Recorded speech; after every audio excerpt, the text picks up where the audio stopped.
Ahora sí que después de que dejemos este mundo cruel, tenemos un mundo maravilloso esperándonos. Un mundo donde no nos imaginamos, si no tuviéramos la Biblia, cómo podríamos describirlo.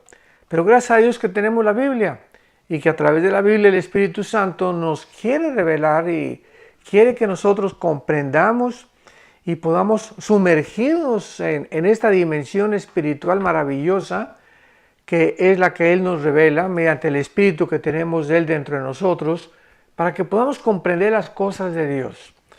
Entonces, sabemos que somos pasajeros en este mundo, somos extranjeros, vamos de paso. O sea, Jesús lo dijo e insistió muchas veces, enfatizó muchas veces, como en Juan 17, Padre, yo te pido por ellos porque no son del mundo así como yo tampoco soy del mundo. Entonces Jesús estaba continuamente recordándonos que nosotros estamos en un mundo, en una dimensión que no nos pertenece. Nacimos aquí físicamente, claro, ¿verdad? De tu papá y mamá, mi papá, mi mamá. Sin embargo, al recibir a Cristo, al nacer de nuevo, o sea, volvimos a nacer dentro de este mundo físico espiritualmente. Y el momento que nacimos de nuevo, el momento que Cristo entró a nuestra vida mediante el Espíritu Santo, tú y yo ya formamos parte de una dimensión completamente diferente a la de este mundo, la dimensión espiritual. Ya el Espíritu Santo nos comienza a mostrar a través de la Biblia, se nos da un mapa nuevo para el mundo nuevo que vivimos, que es la Biblia, y a través de la Biblia somos guiados en un mundo físico, terrenal, visible, como en el que estamos viviendo, pero ahora nuestra mente ya abarca una dimensión diferente, que es la dimensión espiritual. Y a través de esta dimensión espiritual comenzamos a penetrar en los misterios de Dios, imaginémonos nada más, comenzamos a penetrar en la mente misma de Dios, que está revelada en las Sagradas Escrituras, comenzamos a comprender cosas que antes con nuestra limitación intelectual y nuestra limitación física, mental, era imposible que pudiéramos comprender. El apóstol Pablo escribe en su primera carta a los Corintios, capítulo 2, que el hombre natural, o sea, el hombre que no ha nacido de nuevo, el hombre que no tiene la mente espiritual, porque no tiene al Espíritu Santo, no entiende las cosas de Dios, porque para él son locura. Entonces, cuando una mente natural, cuando una persona que no ha nacido de nuevo, cuando una persona que no tiene a Cristo, no tiene al Espíritu Santo, trata de entrar en la Biblia o trata de comprender las cosas que pasan alrededor del mundo y choca. ¿Por qué? Porque su mente es limitada, así nacimos con una mente limitada, con una mente completamente seccionada en diferentes etapas en las que ninguna de estas secciones que existen en nuestra mente puede penetrar el área espiritual. Entonces, esta es la razón por la cual la Biblia dice, mas Dios nos las reveló. 1 Corintios capítulo 2 del 10 en adelante, por su Espíritu. Ahora con el Espíritu Santo ya podemos entender las cosas de Dios. Pero vamos, más que nada, vamos a introducirnos inmediatamente a nuestro nuevo estudio. Porque una de las promesas más grandes de Dios en la Biblia son las profecías acerca del establecimiento del reino de Dios. Dios pronto va a establecer su reino en este mundo. Ya los gobernantes no van a reinar, los que están actualmente. Ya no va a haber bombas nucleares, ya no va a haber amenazas, carencia de comida, escasez de alimentos, etcétera, etcétera, terremotos, tsunamis. Va a ser un mundo completamente restaurado, igual al que existía originalmente en el huerto del Edén, donde Adán y Eva pudieron realmente comenzar a desarrollar sus vidas hasta que el pecado entró y pues todas las cosas cambiaron completamente. Dios los tuvo que sacar de ese medio ambiente perfecto, porque una criatura imperfecta no puede vivir en un medio ambiente perfecto. Entonces Adán y Eva fueron expulsados del jardín del Edén o el paraíso, que ya fue llevado al cielo. Está actualmente en el cielo el paraíso, pero va a regresar otra vez a este mundo físico terrenal visible cuando Jesucristo regrese en su segunda venida, y entonces todos nosotros, los que seguimos a Jesús, los que le hemos entregado nuestra vida, los que por fe estamos viviendo y creyendo en todas sus promesas, que son las que nos alimentan y nos sostienen, vamos a disfrutar de este privilegio que no todos los seres humanos, desgraciadamente, van a poder experimentar. Entonces la Biblia nos promete claramente, ¿verdad?, un reino que viene, el reino de Dios, y es nuestra esperanza bienaventurada, la venida de Jesús, para que podamos nosotros ya entrar a una dimensión completamente diferente que se llama el reino de Dios o se llama el reino milenial, como lo vamos a leer en el libro del Apocalipsis capítulo 20. Y este reino, ¿verdad?, comúnmente llamado el milenio, repito, nos proporciona la Biblia mucha más información acerca de cómo va a ser este reino. Es impresionante, qué interesante que podamos introducirnos en este estudio de la vida en el milenio para que sepamos cómo vamos a vivir, qué circunstancias reinarán en el milenio, qué características tendrá la vida de los animales en el milenio, tú y yo, dónde vamos a vivir, cómo será nuestra socialización unos con otros, etcétera, etcétera. Y esto lo vamos a ver, ¿verdad?, porque esta información acerca de este reino milenial y nos da otro tema completamente distinto a todos los periodos que hemos analizado durante mucho tiempo, los que hemos estudiado la Biblia, para introducirnos ahora en este mundo diferente que se llama el reino milenial. Y no cabe duda que todos los creyentes sobrevivientes de la gran tribulación necesitarán esta información. Tú tal vez estás en la tribulación o te quedaste aquí en el mundo, pero ya te arrepentiste, ya recibiste a Cristo, está reinando el anticristo mientras tú estás viviendo. Esta información va a ser muy importante para ti, ¿verdad?, para anticipar con grande expectación la llegada de esta maravillosa promesa del reino de Dios en este mundo.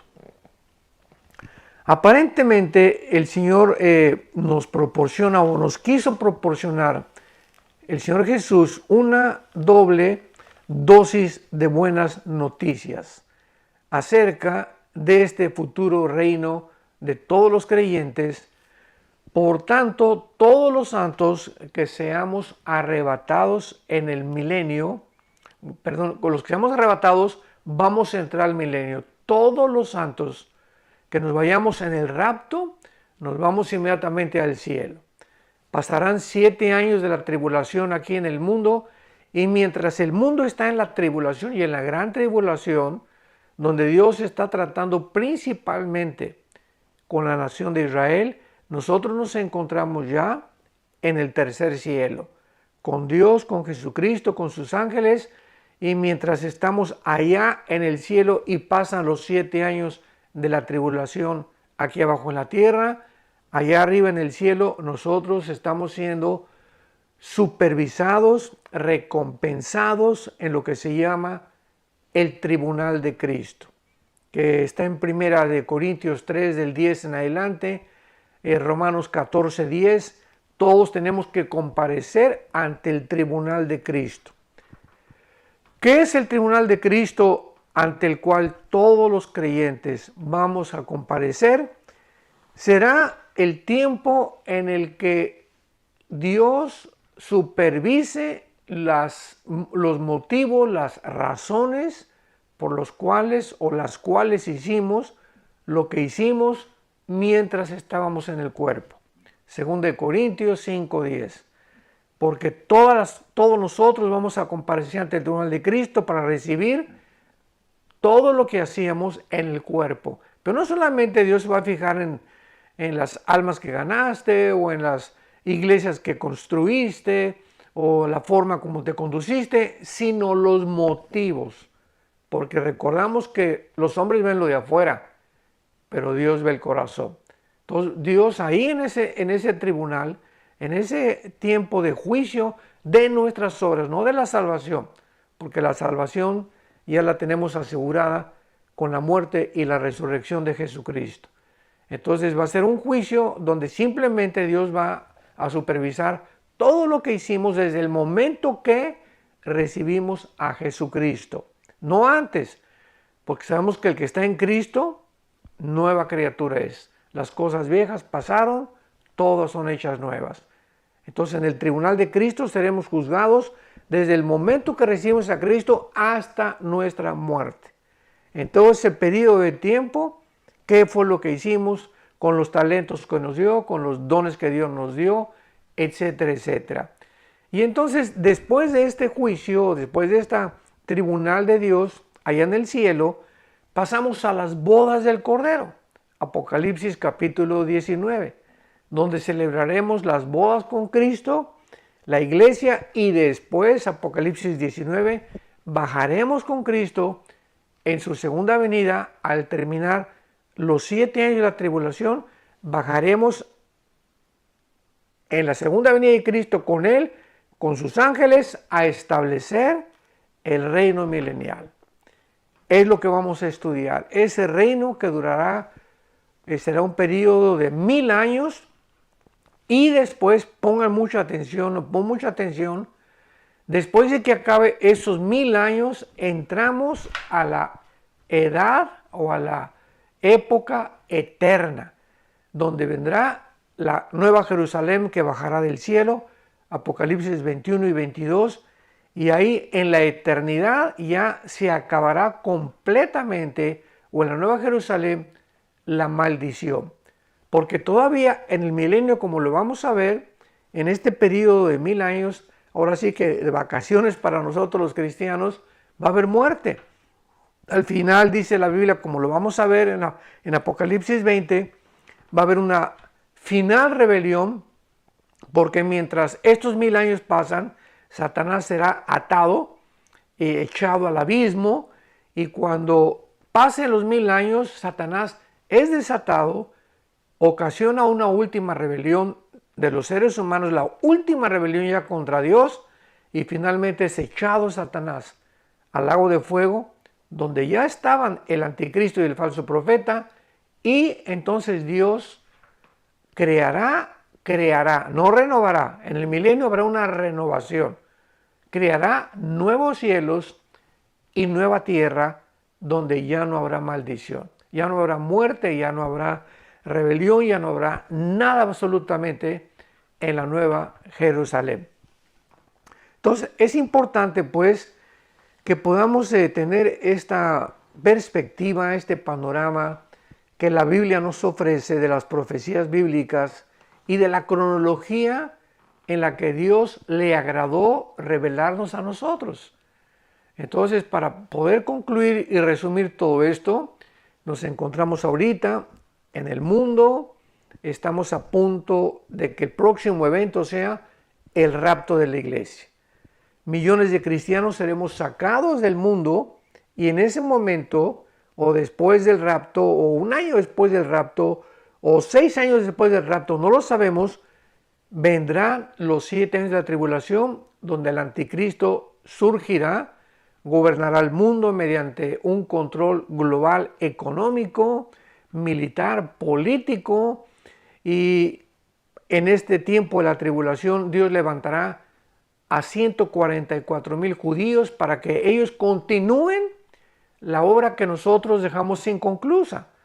Porque cuando venga el rapto, la iglesia que Dios arrebate, ¿verdad?, será una iglesia la que cree en el mundo, la iglesia apóstata, la iglesia falsa, de todos los miles de cristianos tal vez que van todavía a muchas iglesias y que se dicen cristianos y nunca tuvieron un arrepentimiento ni un nuevo nacimiento.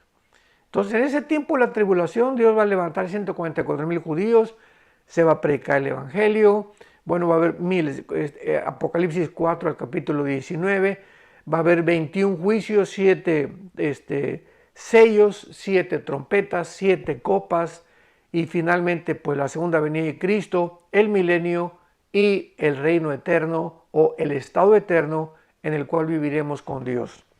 Entonces vemos pues que estamos esperando el rapto, los 7 años de la tribulación, después de los 7 años de la tribulación, los 1000 años, en los cuales vamos a explicar cómo será la vida, y después de los 1000 años vendrá la creación de los nuevos cielos y de la nueva tierra. Veamos pues algunas cosas que podemos vislumbrar o percibir que la Biblia nos revela, y podemos hacer una lista de las principales. Hay muchísimas más, pero he tratado de resumir todo esto en algunas bendiciones que habrá durante este maravilloso reino mesiánico. Veamos algunas cosas y después cada una de estas cosas las vamos a ir examinando con mucho más detalle. Ahorita simplemente las voy a enunciar, las voy a nombrar para que tengamos una idea ligera de lo que será la vida en el reino milenial. En primer lugar, el mundo será lleno del conocimiento y de la gloria de Dios. El mundo será lleno del conocimiento de Dios. Esto lo podemos ver en Isaías capítulo 11, versículo 9. Dice Isaías 11, versículo 9: no harán mal ni dañarán en todo mi santo monte. Está hablando del periodo que vamos a vivir en el milenio, porque la tierra será llena del conocimiento de Jehová, como las aguas cubren el mar. Ese tiempo será un tiempo en el que todos los habitantes del mundo van a conocer quién es Dios. Actualmente, desgraciadamente, ¿verdad?, la mayor parte del mundo, podríamos decir que tal vez un 70% de la humanidad actualmente no tienen absolutamente ningún conocimiento de Dios. Y los que dicen que creen en Dios, pues la pregunta es, ¿en cuál Dios? Porque los hindúes tienen millones de dioses. El Islam adora a Alá y adoran a un Dios que no tienen comunión con Él, no tienen comunicación con Él, no vive dentro de ellos, no tiene ninguna promesa más que, pues sí, el mundo va a cambiar si tú te suicidas o te llenas de bombas y arriesgas tu vida para que pueda Alá premiarte con quién sabe cuántas mujeres vírgenes en la otra vida, etcétera, etcétera. Entonces el mundo está lleno de ideologías, de mitos, de filosofías, de ideas que nosotros mismos hemos inventado. Pero todas estas cosas, vuelvo a repetir, son dioses falsos, como se les llama en la Biblia, son ídolos, son, o sea, conceptualizaciones que no tienen ninguna raíz ni ninguna base para poder ser sostenida, ni filosófica ni tampoco teológicamente. Entonces, en este tiempo del milenio, la tierra será llena del conocimiento de Dios. En segundo lugar, todos nosotros, los que estemos en el milenio, vamos a venir a Jerusalén. Dice en Isaías capítulo 2, versículo 2 al 4. Vamos a venir a Jerusalén y vamos a adorar a Dios ahí en Jerusalén, y ahí vamos a ser enseñados. Muchos cristianos, muchos sobrevivientes, ¿verdad?, también de la tribulación estarán ahí, y observemos lo que dice Isaías 2, versículo 2 en adelante. Acontecerá que en lo postrero de los tiempos, aquí está claramente la Biblia diciendo en lo postrero de los tiempos, que es la palabra hebrea Asharit Yom. Es una frase Asharit Yom que se usa casi en todo el libro de Daniel, en todas las profecías que se refieren a los últimos tiempos.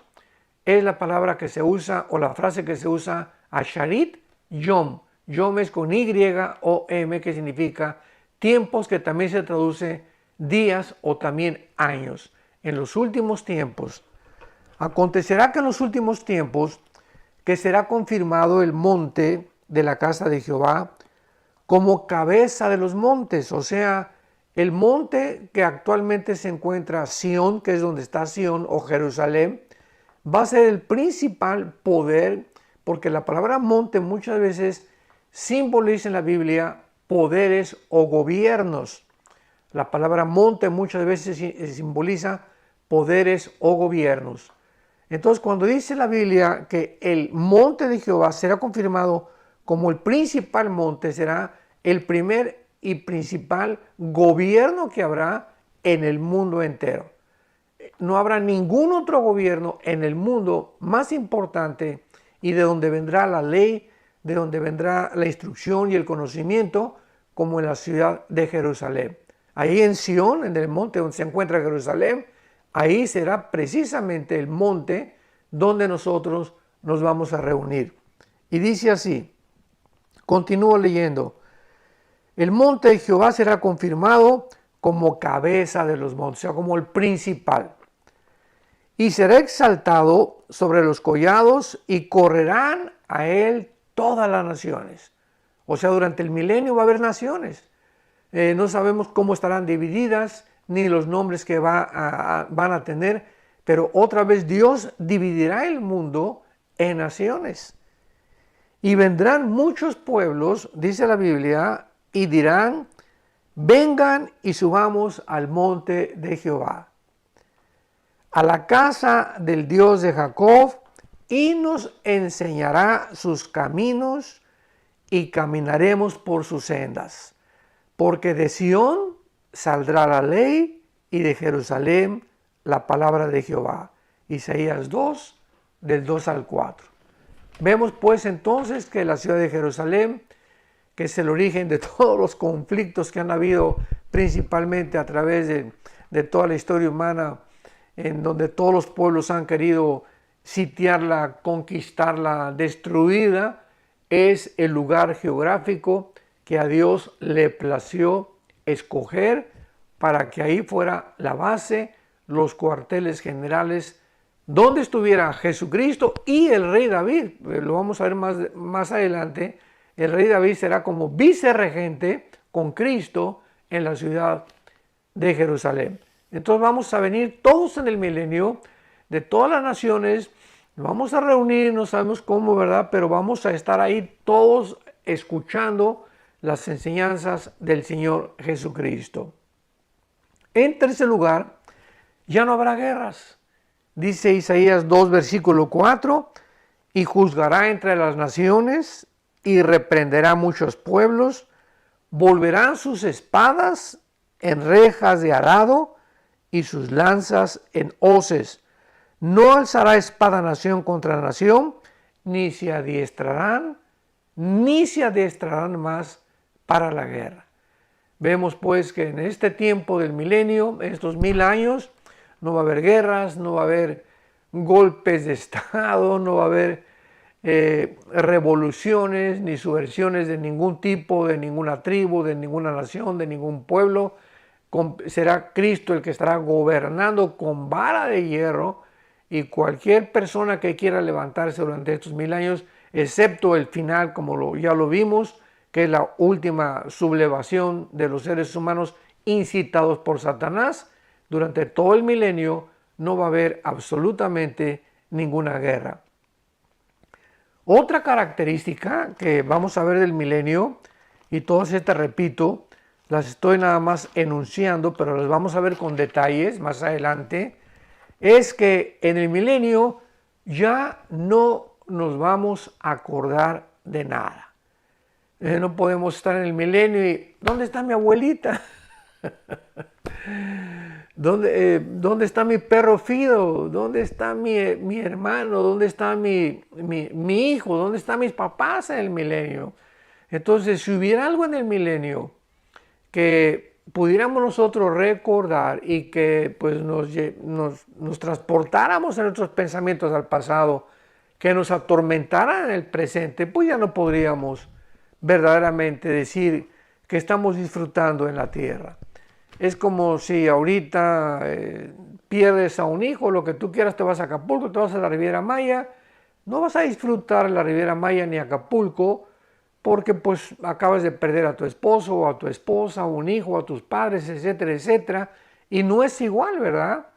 Entonces, cuando estemos en el milenio vamos a tener una capacidad completamente diferente para poder pensar ya no en las cosas del pasado, sino en las cosas del presente y nos vamos a proyectar hacia el futuro.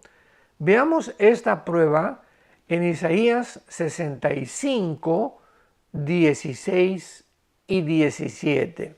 Isaías 65, 16 y 17.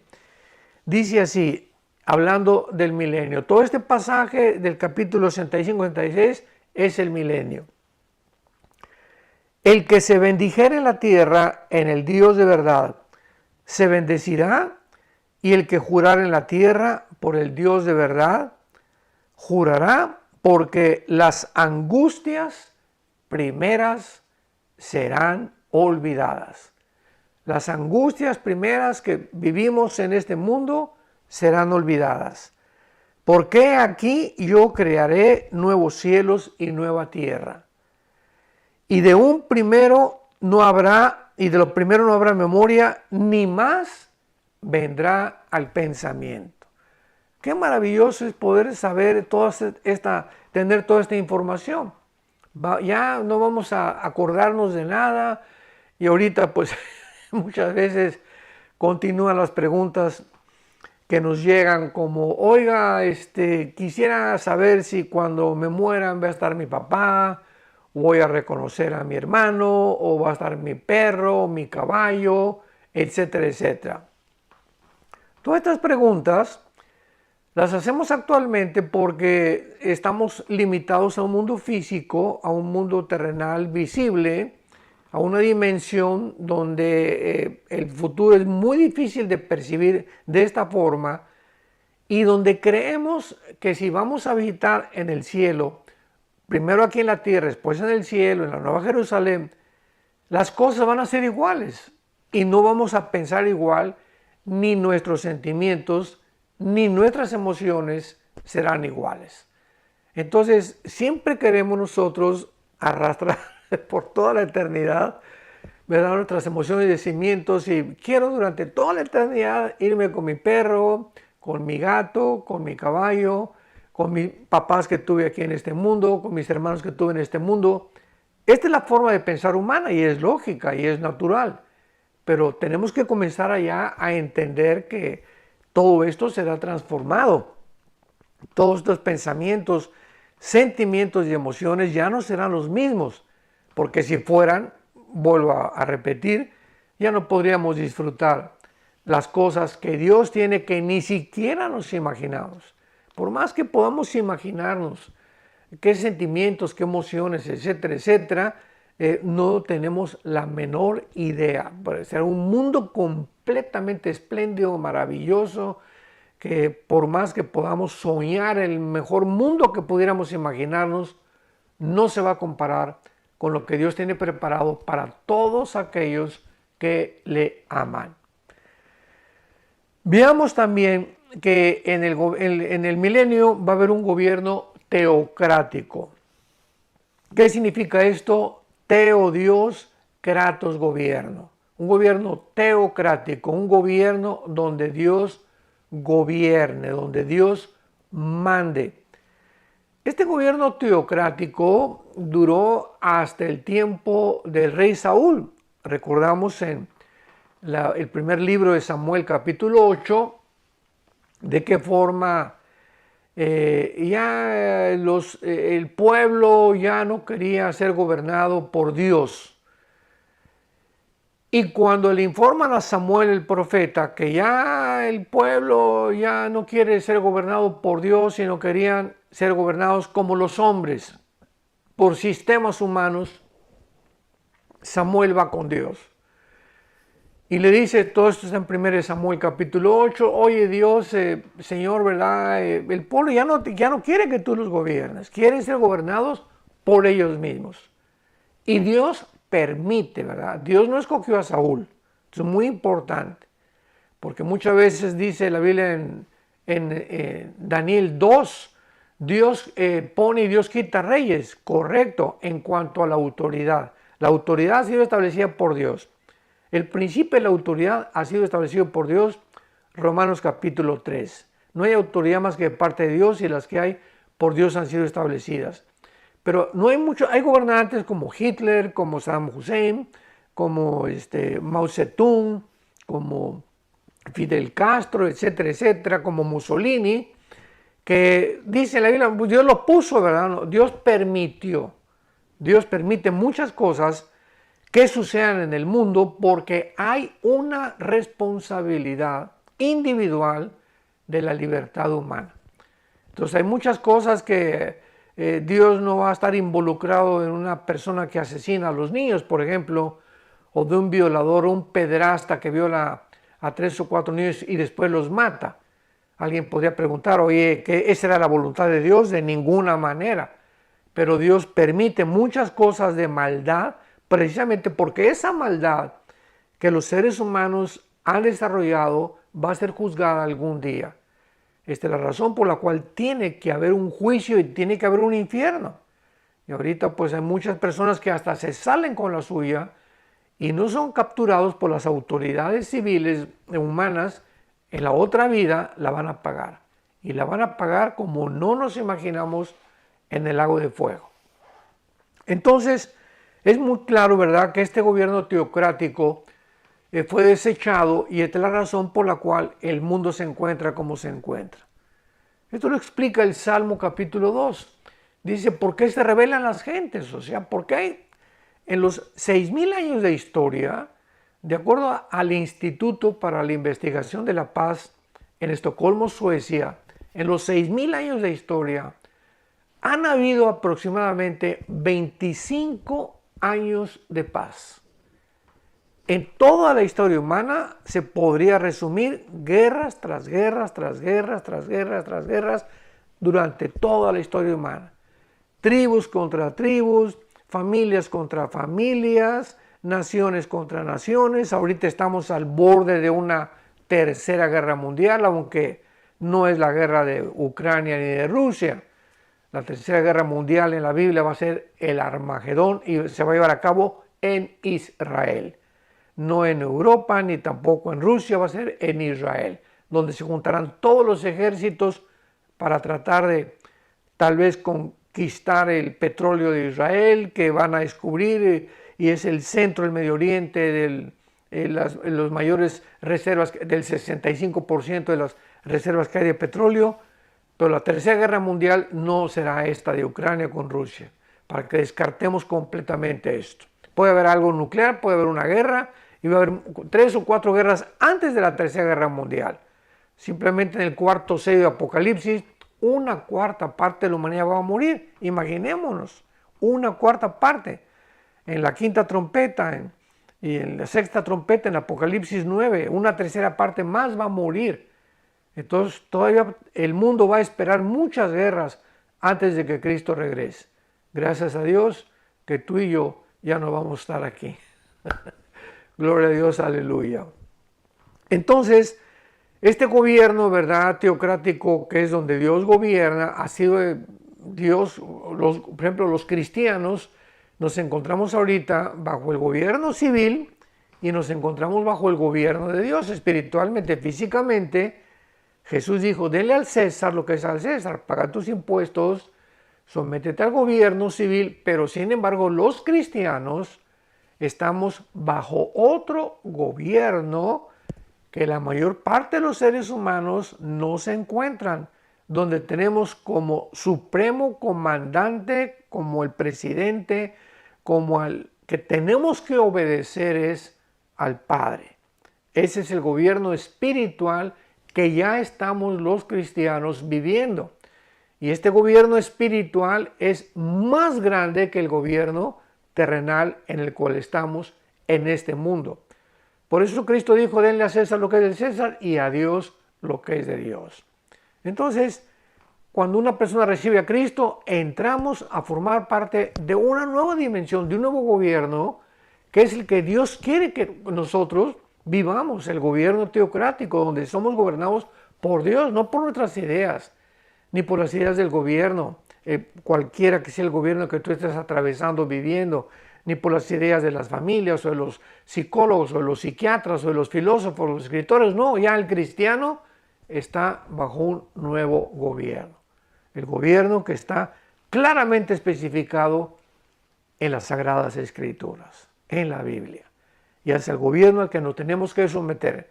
Y si el gobierno civil, el gobierno humano en el cual nos encontramos, quiere que nosotros hagamos algo en contra del gobierno espiritual que gobierna entre nosotros, nosotros tenemos que obedecer primero a Dios antes que al gobierno civil. Entonces la desobediencia civil es permitida en la Biblia cuando el gobierno nos trata de prohibir, por ejemplo, pues ya no van a orar, ya no se van a reunir, como los apóstoles. Vemos en capítulo 4 del libro de los Hechos que llegaron las autoridades judías, ustedes no pueden predicar, ni hacer esto, ni por aquí, por allá. ¿Y qué contestó Pedro?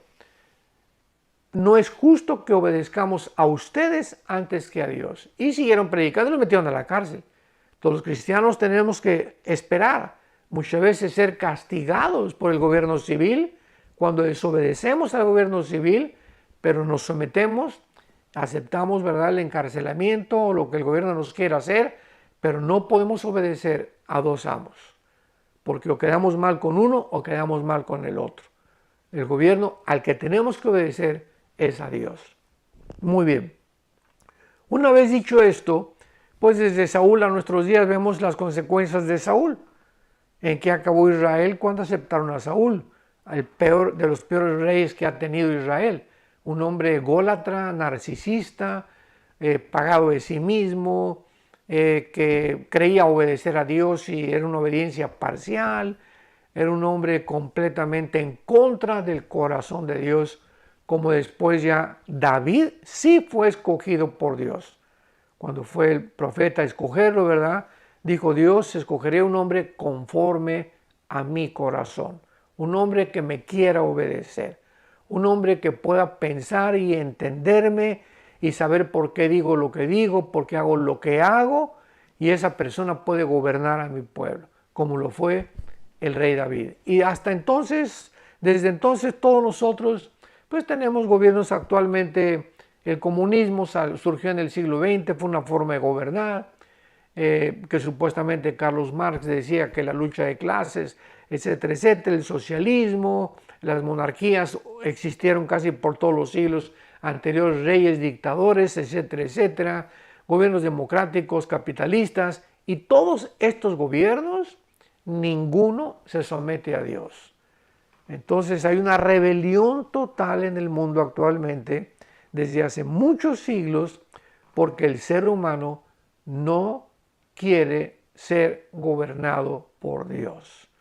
Los cristianos somos una nueva entidad que formamos la iglesia, el cuerpo de Cristo, donde estamos comenzando a seguir otras leyes que el mundo no conoce, que el mundo está en contra de ellas, porque son las leyes que Dios ha establecido para nuestro beneficio individual y familiar y nacional. Entonces el milenio va a haber un gobierno teocrático. Veamos esta verdad.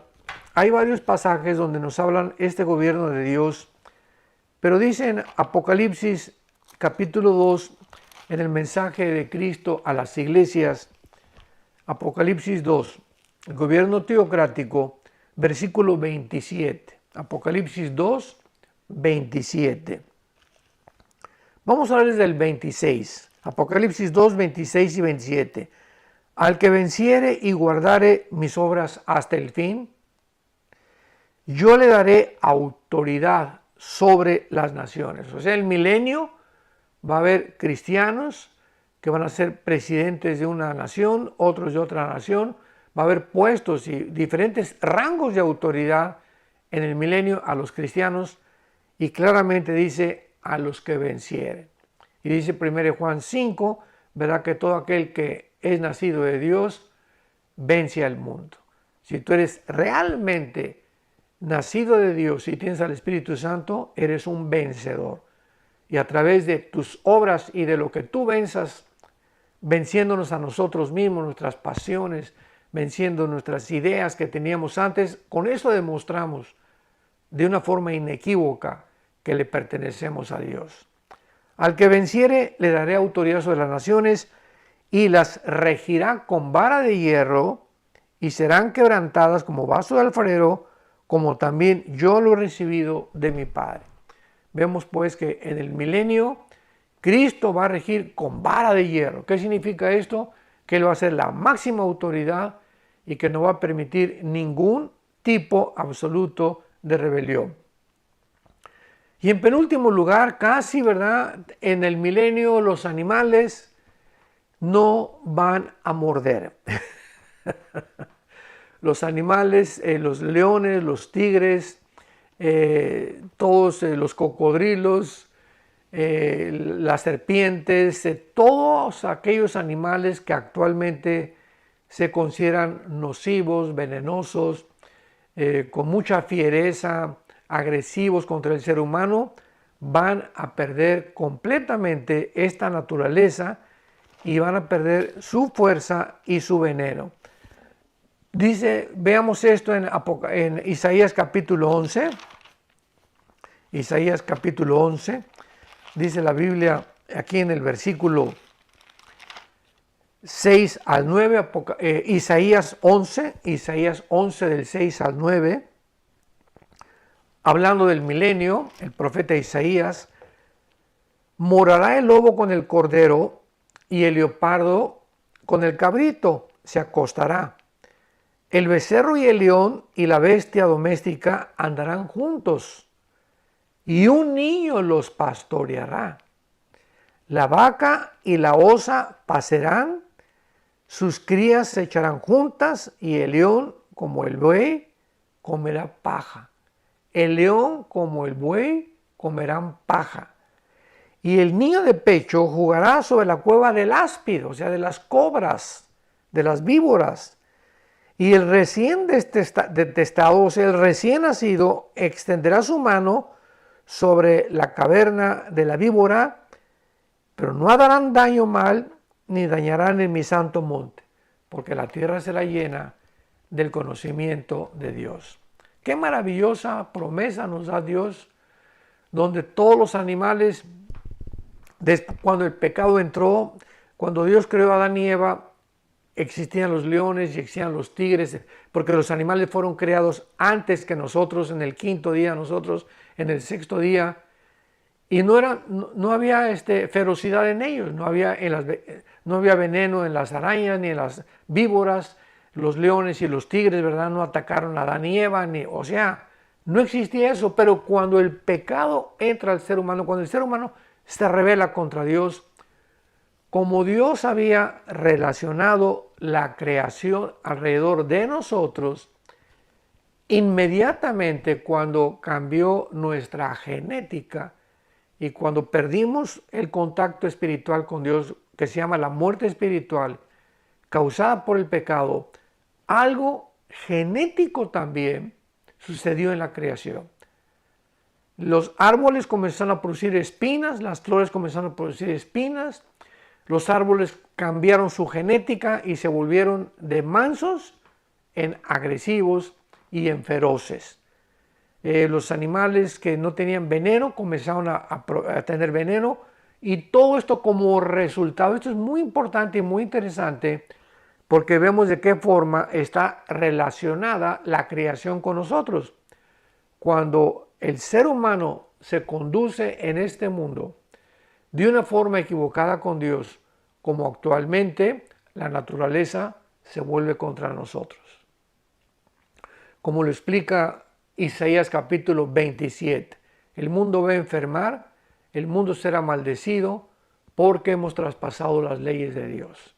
Y por eso tsunamis, terremotos, incendios forestales que hay por ahorita por todos lados, los animales están entrando a las ciudades, se vuelven en contra de nosotros por causa, no el clima, Lo del clima es una cortina de humo que los políticos han tratado de desarrollar para poder cubrir los problemas más importantes que hay actualmente en la humanidad, y se enfocan en el clima, el problema climático por todos lados es el último, ¿verdad? No se va a resolver ese problema. Hemos infectado completamente el mundo nosotros con los hidrocarburos y ahora sí estamos preocupados por cambiar el clima, cuando es el resultado, ¿verdad?, de todo lo que nosotros hemos hecho. Entonces, la verdadera realidad es el problema moral, no climatológico del ser humano, ni del medio ambiente, es nuestro problema moral, que es el cual ninguna nación se aboca ni quiere discutir. No todo lo que sea moral, ¿verdad?, es religioso, y todo lo que sea moral, cada quien que tenga su moral, y esta es la razón por la cual Dios actualmente está enojado. Más de 25 millones de abortos en menos de 30 años, increíble. Estamos preocupándonos porque el SIDA mató a cuántas personas, y el cáncer, y el ser humano nos estamos autodestruyendo, matando a todos los niños en el vientre de la madre.